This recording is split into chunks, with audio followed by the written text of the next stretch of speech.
Hello student, मैं गोविंद कुमार वर्मा, आपका maths faculty. ठीक है। आपको मैं मैथ्स पढ़ाऊंगा, अप्लाइड मैथमेटिक्स पढ़ेंगे अपन। और यहाँ पर पूरी डिटेल में अपन चैप्टर को एनालिसिस करेंगे और फर्स्ट चैप्टर अपनी स्टार्ट करेंगे मॉड्यूलर अरिथमेटिक।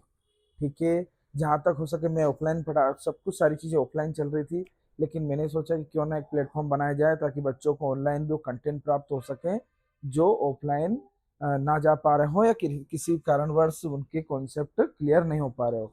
तो सारी चीज़ें मैं आज यहाँ पर आपको ऑनलाइन कंप्लीट कराऊंगा। कोई डाउट सेशन भी होगा अपना। ठीक है, डाउट सेशन होगा, साथ में आपको पूरे चैप्टर के एक्सरसाइज के स्टेप बाय स्टेप सारे कैलकुलेशन भी कराऊंगा। क्वेश्चन के साथ एग्जाम्पल भी होंगे, अपने केस स्टडी भी होगी। सारे क्वेश्चन यहाँ पर अपन करेंगे।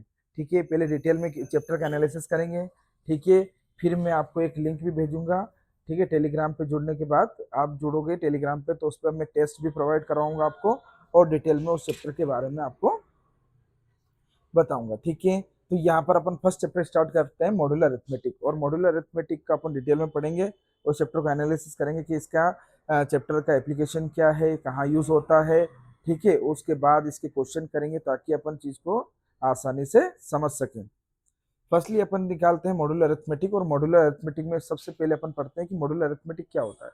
मॉड्यूलर अरिथमेटिक ए रे पार्ट है, मतलब क्या होता है, एक सर्टेन टाइम के बाद वो चीजें क्या होती है, रिपीट करती है मतलब एक सर्कल होता है उसका। क्या होता है, जैसे मान लो एक क्लॉक है, अपनी क्लॉक आफ्टर 12 आवर्स के बाद क्या होता है कि वो रिपीटेशन करती है अपना टाइम। ठीक है, तो उसमें क्या होता है कि जो अपन रिमाइंडर आता है, क्यों, क्योंकि अपना जो वहां पर रिमाइंडर का इसका मतलब होता है कि आफ्टर द 12 आवर्स के बाद वो वापस से वैल्यू अपनी रिपीट करेगी। तो इसका मतलब एक रेप अराउंड हो गया, और उसी के कारण फिर अपन क्या है कि उसकी वैल्यू को आसानी से कैलकुलेट कर सकते हैं। देखिए आगे समझेंगे, पहले इसकी डेफिनेशन अच्छा आसानी से समझेंगे डेफिनेशन क्या है।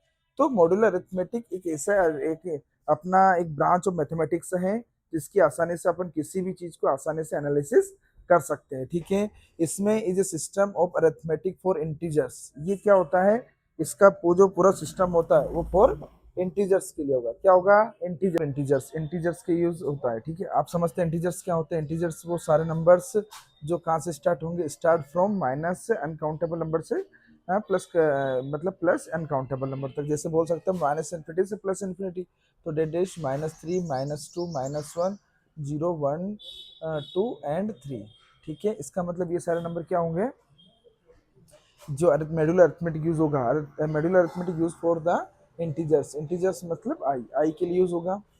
ठीक है, तो आई क्या होता है, माइनस इन्फिनिटी से प्लस इन्फिनिटी के बीच में सारी वैल्यू क्या होती है अपनी, इंटीजर्स होते हैं। तो अरिथमेटिक फॉर इंटीजर्स होगा, we are the number wrap around. ठीक है, वही एक आफ्टर द सर्टेन टाइम या आफ्टर द सर्टेन नंबर्स के बाद वो क्या होगा, अपने वापस से वैल्यू को रिपीट करेगा। इसीलिए अपन एक टाइम इंटरवल मान लेंगे, इस टाइम इंटरवल से उसे डिवाइड करेंगे ताकि वो अपने को रिमाइंडर प्रोवाइड करवा जाए। ठीक है, where numbers array around when reaching a certain value is called in modulo arithmetic। मतलब वो certain value को वापस अपनी क्या हो जाए, मिल जाए। ठीक है, जबकि modular arithmetic consider the remainder. Modular arithmetic हमेशा रिमाइंडर को कंसिडर करता है। जैसे आप किसी नंबर को किसी नंबर से अगर जब डिवाइड करते हो, तो अगर जब किसी नंबर को किसी नंबर से डिवाइड करते हो तो उसका कुछ रिमाइंडर आएगा।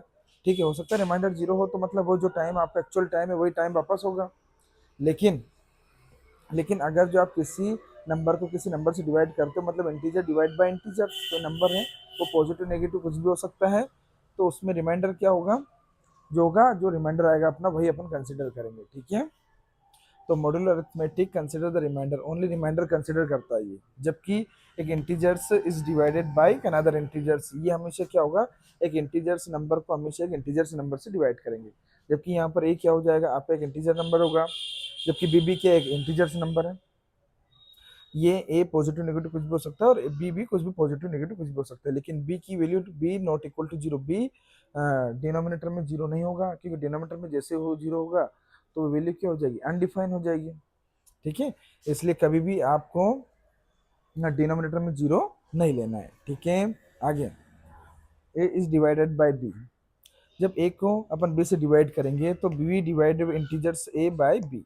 ठीक है, B not equal to zero होना चाहिए, मतलब आपको ए को जब बी से डिवाइड करोगे तो कुछ ना कुछ वैल्यू प्राप्त होगी। ठीक है, एग्जांपल देखेंगे इसका। जब ए को बी से डिवाइड करेंगे आप, तो कुछ ना कुछ डिवाइड अपने को रिमाइंडर मिलेगा। रिमाइंडर 0 हुआ तो सर्टेन वैल्यू जो अपने को जहाँ से अपन स्टार्ट किए थे वही वैल्यू अपन ले लेंगे।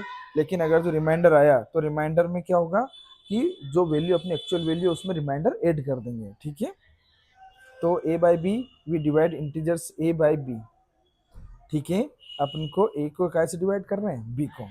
तो इसमें क्या हो जाएगा, a और b दोनों इंटीजर्स हैं, वेयर q और r। यहाँ पर अब देखो, आप जब आप किसी को डिवाइड करते हो, जैसे आपने यहाँ पर क्या कर रहे हो, आप जब भी डिवाइड कर रहे हो, जैसे मान लो आपने b से डिवाइड किया किसको, a को। जब b से आप डिवाइड किया किसी भी नंबर को, किसी भी नंबर से आप डिवाइड करोगे, मान लो आपने b से डिवाइड किया किसको, a से, तो यहाँ पर कोई ना कोई क्वेश्चन आएगा। और जब यहाँ पर कोई वैल्यू आप रखोगे उसके बाद नीचे क्या आएगा, रिमाइंडर आएगा। तो अपने यूक्लिड डिवीजन मेथड में अपन पढ़ चुके हैं क्लास 10th में कि जब भी आप करते डिवाइड करते हो तो सबसे पहले क्या आता है, सबसे पहले अपना क्वेश्चन आएगा। ठीक है, उसके बाद क्या होगा, क्वेश्चन के बाद अपन लिख सकते हैं ऊपर क्या, रिमाइंडर अपॉन बी, और इसी को अपन लिखते हैं Q B plus R upon B, और इक्वल टू में क्या है, ए बाई बी। तो ये ए बराबर क्या आ जाएगा, ए बराबर आ जाएगा बी क्यू प्लस आर।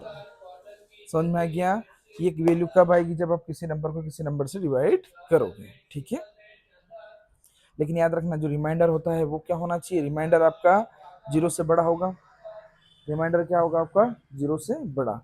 0 से बड़ा नंबर 0 के बराबर हो सकता है, 0 हो सकता है रिमाइंडर 0 आ जाए, या फिर क्या होगा, 0 से बड़ा भी आ सकता है, आएगा कभी। हर क्वेश्चन में कभी कभी 0 भी आ सकता है, कभी 0 से बड़ा भी आ सकता है। लेकिन आपको याद रखना पड़ेगा कि वो आर की वैल्यू जो होगी, जो रिमाइंडर होगा, वो क्या होना चाहिए, बी से छोटा होना चाहिए। बी से मतलब आपका जो बी है, बी क्या है यहाँ पर आपका डिवाइजर है, तो बी से हमेशा क्या होना चाहिए, छोटा होना चाहिए। क्यों, क्योंकि आप इसे डिवाइड कर रहे हो, तो ऑब्वियस सी बात है कि आपको आपको याद होना चाहिए कि जो डिवाइजर है वो हमेशा क्या होता है, रिमाइंडर से बड़ा होना चाहिए।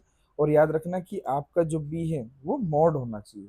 ठीक है, वरना आप माइनस बी इंटीजर्स में नेगेटिव हो सकता है, लेकिन अगर जो नेगेटिव होगा, क्या होगा, नेगेटिव। तो नेगेटिव होने पर क्या होगा कि ये नेगेटिव होगा, तो नेगेटिव अब बोलोगे सर आर क्या होता है, आर तो बी से क्या है आपका बड़ा। लेकिन आपको क्या होना चाहिए, लेकिन बी का अगर जो मोड लोगे तो बी बड़ा होना चाहिए। मान लो यहाँ पर -5 आया, लेकिन आर की वैल्यू क्या हो जाएगी, -5 का मोड, मतलब आर की वैल्यू लेस देन 5 से कम होनी चाहिए, मोड होना चाहिए उसका। मोड मतलब एब्सोल्यूट वैल्यू लेंगे किसकी, बी की, और बी क्या है आपका डिवाइजर। ठीक है, यही बोला अपन ने कि ए इज ए डिविडेंट होगा। ठीक है, बी आपका क्या होगा, B is A and divisor हो गया, जिसमें क्यू क्वेश्चन हो गया और आर रिमाइंडर हो गया। ठीक है, और इसको लिखने का तरीका ये है कि आपको आपने कंसिडर किया है, यहाँ पर रिमाइंडर कंसिडर किया है। तो जब A mod B, modular arithmetic पढ़ रहे हैं तो अपन जनरली इसमें मॉड यूज करते हैं।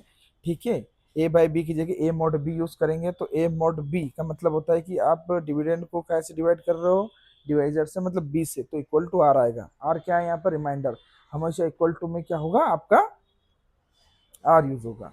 ठीक है, तो ये चीज़ें अपने को याद रहेगी तो पूरा चैप्टर आपका बहुत सिंपल से सॉल्व हो जाएगा, सिंपल तरीके से। लेकिन आपको आगे बढ़ने से पहले इसकी real life application of modular arithmetic भी आपको पता होने चाहिए कि इसकी रियल लाइफ एप्लीकेशन भी, application of modular arithmetic, real life application of modular arithmetic means मतलब आपको जो मॉड्यूलर अरिथमेटिक आप पढ़ रहे हो तो इसका एप्लीकेशन क्या है, इसका यूज है कि नहीं, वरना अपन क्यों पढ़ रहे हैं। मतलब पूरे चैप्टर में अपन मेहनत करें, हार्ड वर्किंग करें, उसके क्वेश्चन सोल्व करें, वर्कशीट सॉल्व करें, डीपीपी करें, केस स्टडी करें, सब कुछ करें, लेकिन आपको पता तो होना चाहिए कि मॉड्यूलर अरिथमेटिक का यूज़ क्या है, इसका रियल लाइफ एप्लीकेशन क्या है मॉड्यूलर अरिथमेटिक का। तो मॉड्यूलर अरिथमेटिक में, रियल लाइफ एप्लीकेशन और मॉड्यूलर अरिथमेटिक में सबसे पहले आपको पता जाएगा clock, clock calculation. Clock calculation का मतलब होता है कि जैसे अभी अपना टाइम हुआ है 10 AM, अब 10 AM के बाद अगला आज से 24 आवर के बाद कितना टाइम होगा, या 36 आवर के बाद कितना टाइम होगा, या फिर अपन बोल सकते हैं कि कितने भी आप आवर्स में कितने भी डिजिट ले सकते हो। मैं बोल सकता हूँ कि 1200 आवर्स के बाद कितना टाइम होगा आफ्टर द 10 AM, अभी इसके 10 AM के बाद। ठीक है, तो ये जितने भी हैं ये क्लॉक कैलकुलेशन अपन अपने के लिए बहुत आसान होती है। सबसे ज़्यादा क्वेश्चन क्लॉक कैलकुलेशन के ही है अपने पास। ठीक है, तो क्लॉक कैलकुलेशन बहुत आसान करने के लिए मॉड्यूलर अरिथमेटिक का बहुत यूज़ है, क्योंकि मॉड्यूलर अरिथमेटिक क्लॉक कैलकुलेशन को बहुत सिंपल तरीके से बताएगा, अपने को सिंपल कर देगा। कंप्यूटर साइंस या प्रोग्रामिंग, प्रोग्रामिंग में बहुत यूज़ होता है, ठीक है। अब बहुत प्रकार की लैंग्वेज चल रही है, अब तो एआई भी आ गई है, ठीक है। जनरली हर जगह किसका यूज़ होता है, आपका मॉड्यूलर अरिथमेटिक का यूज़ बहुत यूज़ होता है, कंप्यूटर साइंस में भी इसका यूज़ है। अगला जैसे लिखा है यहाँ लूप के लिए यूज़ होगा, ठीक है। एक साइक्लिक ऑपरेशन, साइक्लिक ऑपरेशन का मतलब होता है कि मान लो कोई ऑपरेशन हो रहा है, साइक्लिक प्रोसेशन मतलब आफ्टर द रिपीट होगा, वो एक साइक्लिक होगा, इसकी एक साइकिल बनेगी, ठीक है। उसको भी मॉड्यूलर अरिथमेटिक यूज होगा, क्योंकि मॉड्यूलर अरिथमेटिक ही साइक्लिक प्रोसेस पे काम करता है। रेप अराउंड का मतलब ये होता है कि आफ्टर द जो भी नंबर, एक सर्टेन नंबर है, उसके बाद वो रिपीट होगा, ठीक है। और उसी को अपन एक एक फिक्स डिजिट मान लेंगे, जिससे उसको डिवाइड करेंगे, ठीक है। तो अपने पास एक साइक्लिक ऑपरेशन होगा। डाटा स्टोरेज, डाटा स्टोरेज का मतलब होता है कि अब आजकल क्या डाटा स्टोरेज करना बहुत ज़रूरी है, तो डाटा स्टोरेज प्रोसेस में मॉड्यूलर अरिथमेटिक यूज़ होगा, ठीक है। मेमोरी मैनेजमेंट में भी यूज़ होता है इसका। अगला ये आता है क्रिप्टोग्राफी में और साइबर सिक्योरिटी में भी यूज़ होता है मॉड्यूलर अरिथमेटिक का, ठीक है। अपन वजह से ऑनलाइन बैंकिंग में भी यूज़ होता है, कितना ट्रांजेक्शन है जो, उसके बाद कितना ट्रांजेक्शन कब हुआ है, कब क्या है उसका, कितना ट्रांजेक्शन हो रहा है, इंटरेस्ट, ये जितनी भी प्रोसेस होती है सब में मॉड्यूलर अरिथमेटिक यूज होगा। ऑनलाइन बैंकिंग में होता है, डिजिटल सिग्नेचर में भी मॉड्यूलर अरिथमेटिक का यूज होता है। अब अपन इसको क्या होते हैं, जैसे सिक्योर वेबसाइट्स, वेबसाइट को सिक्योर करने में मॉड्यूलर अरिथमेटिक जनरली यूज होता है। पासवर्ड प्रोटेक्शन में भी मॉड्यूलर अरिथमेटिक यूज होता है। कैलेंडर कैलकुलेशन, जैसे आज कितनी डेट है, आफ्टर द बोल सकते हैं अपन के 12 ईयर के बाद इस टाइम पे ये डेट कौन सी होगी, ठीक है। जैसे आज अपने पास 7 जून है या 8 जून है, या फिर कुछ भी आप एक नंबर मान सकते हो, मतलब 12 जुलाई 2026 है, तो आफ्टर द 2013 जुलाई में अगली डेट कब आएगी, ठीक है। तो वो भी अपन कैलेंडर में कैलकुलेशन यूज कर सकते हैं। डाटा एक पैटर्न होता है, एक पैटर्न के ऊपर चलता है मॉड्यूलर अरिथमेटिक। सर्कुलर अरेंजमेंट में यूज होता है। Traffic signal system, traffic signal system में भी यूज होगा इसका, ठीक है। नेटवर्किंग में और कम्युनिकेशन में भी यूज होगा इसका, ठीक है। तो पूरा इस रियल लाइफ एप्लीकेशन में बहुत ज़्यादा यूज है अपना मॉड्यूलर अरिथमेटिक का, ठीक है। कंप्यूटर एप्लीकेशन, जितनी भी एप्लीकेशन है, अधिकतर एप्लीकेशन में computer application modular arithmetic use होता है। डाटा सिक्योरिटी, डिजिटल ट्रांजेक्शन में भी यूज होगा, ठीक है। बिजनेस और टेक्नोलॉजी सिस्टम में भी यूज होगा, ठीक है।